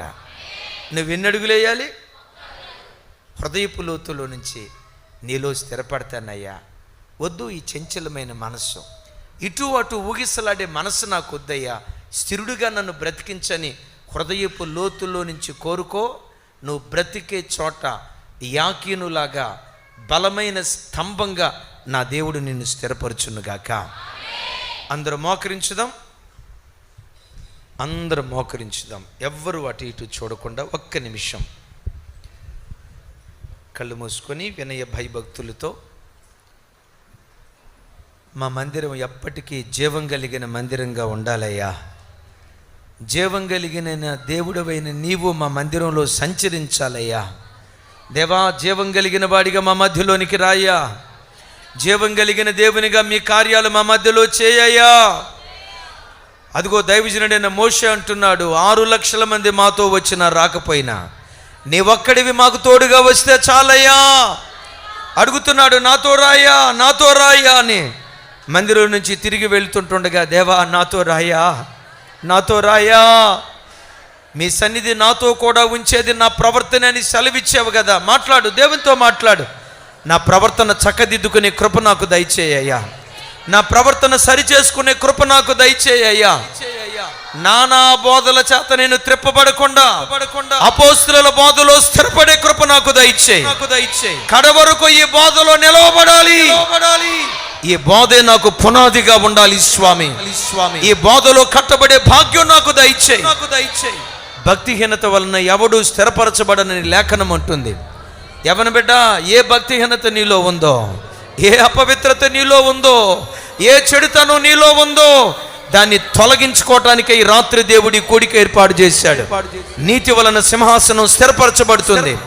పులిసిన పిండి ఏది ఉన్నా నీలో నుంచి తొలగించుకో. నువ్వు నోరు తెరిచి మాట్లాడుతూ ఉండు, ప్రార్థన చేయి.